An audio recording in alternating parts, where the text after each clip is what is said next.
Bienvenue dans cet épisode 102 du MakerCast, le podcast des créateurs de contenu, c'est Antoine Blanche-Maison.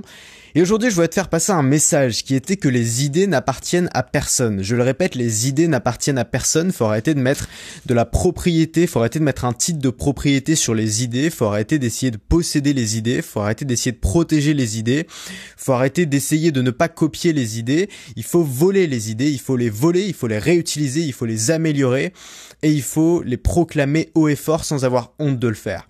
Pourquoi je te dis ça? Parce que je vois beaucoup de débutants, et c'est mon cas, ça a été mon cas aussi, qui ont peur de reprendre des idées d'autres gens sous prétexte que d'autres gens les ont dit avant. Et pourtant, quand t'es débutant, c'est ce que t'as besoin de faire. Parce que quand t'es débutant dans un domaine, t'as encore tout à apprendre, t'es enthousiaste et donc forcément tu consultes du contenu d'autres personnes. Ça peut être des bouquins, ça peut être du contenu audio ou vidéo, ça peut être un professeur, ça peut être des amis, mais tu vas être une éponge quand t'es débutant. Ça veut dire que tu vas aspirer, tu vas t'imprégner d'idées de plein d'autres gens et tu vas avoir besoin de les répéter pour les ancrer.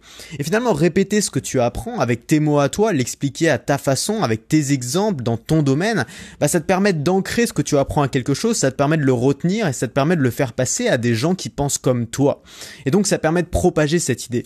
Donc finalement, voler une idée, c'est pas une insulte à cette idée. Voler une idée, c'est respecter cette idée au point d'accepter qu'elle mérite d'être propagée.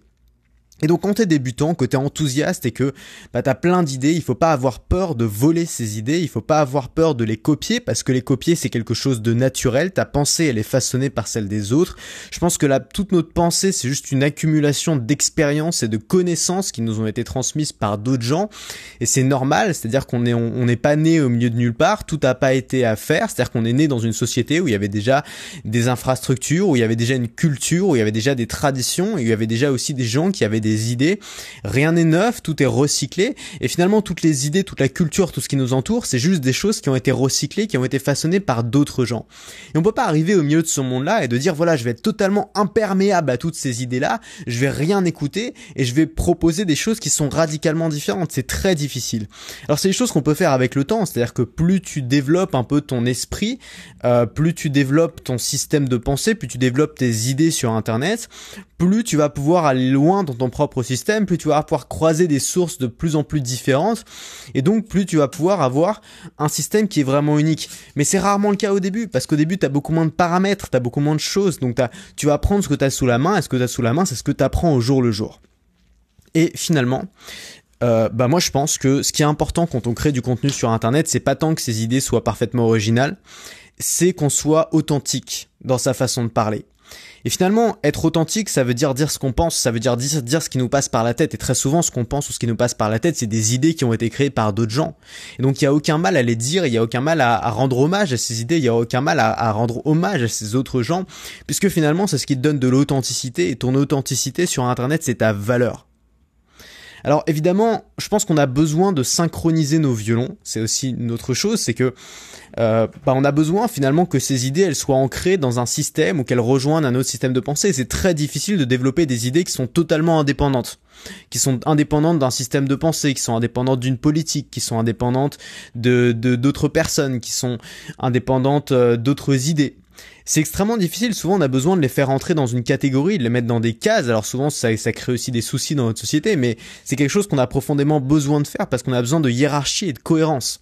Et donc si on veut avoir des idées parfaitement indépendantes, ça va être très difficile de hiérarchiser, de faire des cohérences entre ces idées, si elles sont pas elles-mêmes dans une sorte de système de pensée, dans une sorte de système d'idées. Ça c'est la première chose. La deuxième chose c'est que voler une idée, c'est ce qui permet de l'améliorer. Je répète, voler une idée, c'est ce qui permet de l'améliorer. Parce que je te parle pas de plagiat dans ce podcast. Je suis pas en train de te dire qu'il faut faire du plagiat. Je suis pas en train de te dire qu'il faut aller regarder un article de blog et le lire devant un micro pour faire un podcast. C'est pas ça que je suis en train de te dire. Je suis pas en train de te dire qu'il faut reprendre des passages d'un livre et mettre le même dans le tien. Je suis pas en train de te dire qu'il faut écouter la dernière vidéo de la personne que tu kiffes et faire exactement la même. Je suis pas en train de te dire qu'il faut faire du plagiat. Ce que je suis en train de te dire, c'est qu'en volant les idées, En te les appropriant, en les expliquant avec ton mot, tu peux améliorer cette idée et tu peux même en faire quelque chose de totalement différent. Je vais te donner un exemple. Je t'invite à lire le bouquin Shoe Dog, l'art de la victoire. C'est un bouquin du fondateur, une autobiographie du fondateur de Nike, qui parle d'un gars qui est un vrai personnage qui est assez... Ce bouquin est génial, vraiment, c'est écrit comme un roman, ça se lit tout seul. Il y a un gars qui s'appelle Bowerman, qui est l'associé de Phil Knight, le fondateur de Nike, donc ils ont créé Nike ensemble, et donc lui c'était vraiment le gars, tu vois, l'entraîneur un peu rustique, tu vois, qui vivait dans sa petite maison en haut de la montagne, et qui fabriquait ses chaussures lui-même, et qui a inventé en fait des innovations pour les chaussures. Il y a plein d'innovations aujourd'hui que tu vois dans les chaussures modernes, qui ont été inventées par ce mec-là dans sa maison à l'époque où il y avait strictement aucune innovation dans la chaussure. Et un exemple qui m'a frappé, c'est à un moment, ce gars-là, il avait un gaufrier chez lui, et il cherchait un moyen d'avoir une adhérence meilleure dans les crampes, enfin dans la semelle de ses chaussures.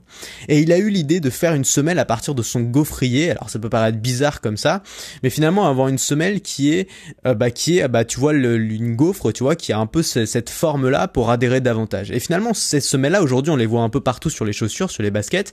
Et c'est ce gars-là qui les a inventées. Au début c'était pas du tout évident, les semelles étaient plates. C'est ce gars-là qui les a inventées en étudiant un gaufrier. Pour te dire qu'on peut prendre un produit, on peut prendre une idée qui servait totalement à autre chose et en faire quelque chose finalement de beaucoup plus utile en se l'appropriant et en l'adaptant à quelque chose de nouveau. Jean-Luc Godard disait « Ce qui compte, ce n'est pas d'où ça vient, ce qui compte, c'est où est-ce que tu l'amènes ». Donc au lieu d'être obsédé sans arrêt par d'où viennent nos idées, par la peur que les gens nous disent ouais que t'es un copieur, par le fait qu'il faut absolument que ce soit 100% original, au lieu de se focaliser et d'être obsédé par la peur de voler des idées des autres, on devrait être obsédé par l'envie d'amener ces idées à un nouveau sommet, d'emmener ces idées à un nouvel endroit, d'exporter ces idées pour en faire quelque chose de meilleur. Regarde l'innovation, regarde l'iPhone.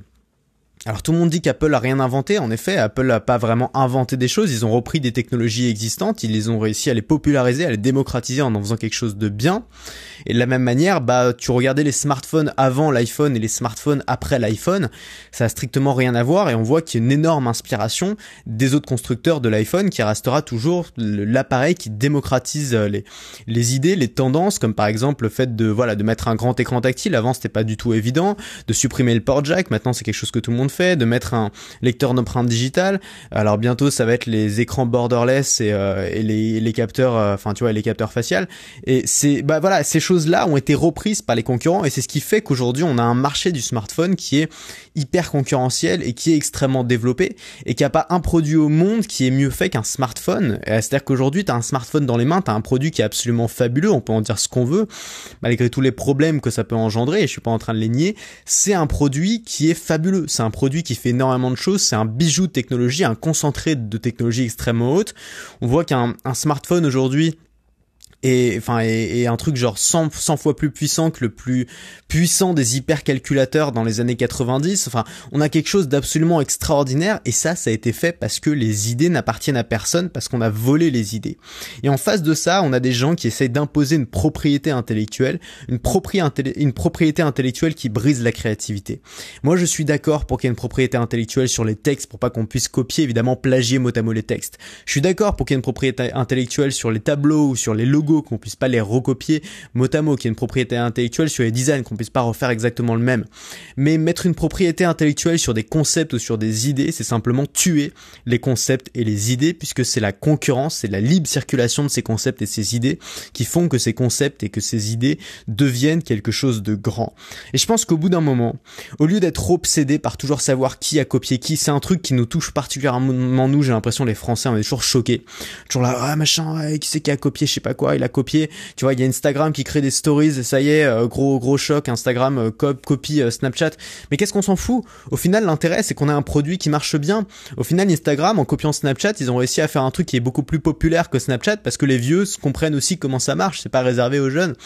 Et de la même manière, Twitter ou je sais pas, où Instagram avait volé à la base le concept de fil d'actualité qui avait été inventé par Facebook. Et finalement, tout le monde se copie, tout le monde se vole les idées. On arrive à un niveau de technologie et un niveau d'innovation qui a jamais été inégalé, et ces choses-là se créent toujours en groupe. C'est-à-dire que tu verras jamais, je sais pas, tu vas en plein milieu de l'URSS à l'époque où c'était au pire de la déprime, tu vois, t'avais pas une entreprise qui faisait des innovations absolument extraordinaires, sauf peut-être dans le domaine du nucléaire, mais bon, t'avais pas, voilà, c'est pas à cette époque qu'aurait été inventé le smartphone. C'est aujourd'hui parce qu'il y a une sorte de climat dans la Silicon Valley où les idées se partagent, où les idées se volent dans tous les sens. Tu regardes les grandes peintures de la Renaissance, tout ça s'est fait dans un concept, dans un endroit particulier, une époque particulière, un moment où les idées, elles étaient en ébullition, qu'il y avait des idées partout et que chacun se copiait les idées, et c'est là qu'on a vu les plus grandes créations de l'humanité se développer. En ce moment, c'est quoi? En ce moment, dans le domaine de la technologie, c'est les crypto-monnaies. Les crypto-monnaies sont une technologie, enfin en tout cas la blockchain, qui est la technologie à la base des crypto-monnaies, une technologie qui est qui a le potentiel vraiment de révolutionner le monde au même titre qu'Internet a révolutionner le monde. Et ben il y a énormément d'acteurs qui se copient, qui se volent les idées pour essayer de faire quelque chose de bien, et c'est comme ça qu'on va arriver à une technologie qui va pouvoir se démocratiser, qui va devenir pérenne, qui va se transformer en un produit de mass market que tout le monde va pouvoir utiliser. Et ça, c'est grâce à la libre circulation des idées. Il faut arrêter de vouloir protéger, il faut arrêter de vouloir garder, il faut arrêter de rester agrippé à ses idées comme un grippe-sous resterait agrippé à son coffre. Il faut lâcher ça, il faut lâcher prise dans la nature. Et si on a confiance en soi, on n'a pas peur. Si on a confiance en soi, si on a confiance à sa capacité à trouver des idées, si on a confiance à sa capacité à rebondir, à devenir bon, on n'a pas peur d'être copié, on n'a pas peur d'être volé. Les gens qui ont peur d'être volés, les gens qui s'accrochent à leurs sous, c'est les gens qui ont peur d'en gagner. Les gens qui ont peur qu'on leur vole les idées, c'est les gens qui ont peur d'en trouver. Voilà, tu viens d'entendre mon chat qui vient de monter sur mes genoux et de sauter. Ce podcast est terminé, j'avais envie de m'énerver un peu là-dessus parce que cette espèce de mentalité ultra protectionniste qui est particulièrement développée en France mais aussi dans d'autres pays me fatigue, m'agace, et je trouve que c'est comme nager contre le progrès. Enfin, on a quand même, ok, il y a plein de dérives, il y a plein de choses qui vont pas, je suis pas en train de dire le contraire, mais on est quand même dans une belle époque, on est quand même dans une époque où on construit beaucoup de choses qui sont assez fascinantes, où l'intelligence humaine est vraiment extrêmement développée, où on fait des choses belles, où on fait des choses enthousiasmantes pour l'avenir, et t'as des gens qui pédalent dans l'autre sens, simplement parce qu'ils ont peur de leur médiocrité, et ça me saoule, et je vais m'arrêter là parce qu'après je vais dire des conneries. À demain.